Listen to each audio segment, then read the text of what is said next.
হাবিল ও কাবিলের ঘটনা মানবিতিহাসের প্রথম হত্যাকাণ্ড এবং হৃদয় বিদারক ঘটনা। আদম আলাইহিসসালামের দুই পুত্র হাবিল ও কাবিল। একজন ছিল তাকওয়াবান, আল্লাহ ভীরু, অন্যজনের অন্তরে ছিল হিংসা ও অহংকার।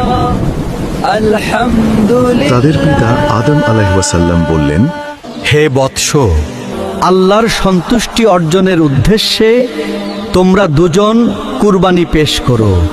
হাবিল তার সেরা পশুটি কুরবানি হিসেবে আনে, আর কাবিল আনে নিম্নমানের ফসল। এরপর আকাশ থেকে আগুন নেমে হাবিলের কুরবানি গ্রহণ করা হয়, আর কাবিলের কুরবানি উপেক্ষিত ও অগ্রাহ্য হয়। এটি দেখে কাবিল হিংসা ও ক্রোধে দগ্ধ হয়ে গর্জন করে বলল, তোর কুরবানি কবুল হলো, আর আমারটা নয় কেন? আল্লাহ তো কেবল মুত্তাকিদের কাছ থেকেই কবুল করেন। কাবিল প্রচণ্ড রেগে গিয়ে চিৎকার শুরু করল, আমি তোকে হত্যা করব, আমি তোকে হত্যা করব। তুমি আমাকে হত্যা করতে হাত বাড়ালেও আমি তোমাকে হত্যা করতে হাত বাড়াবো না। আমি আল্লাহকে ভয় করি।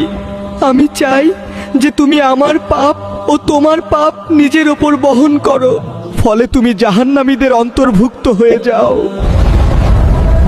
আর এটাই জালিমদের প্রতিদান। অবশেষে কাবিলের কুপ্রবৃত্তি তাকে তার ভ্রাতৃ হত্যায় প্ররোচিত করল। অতঃপর সে তাকে হত্যা করল, ফলে সে ক্ষতিগ্রস্তদের অন্তর্ভুক্ত হয়ে গেল। অনুশোচনায় কাবিল লাশ নিয়ে দিশেহারা হয়ে গেল। তখন আল্লাহ একটি কাক পাঠালেন।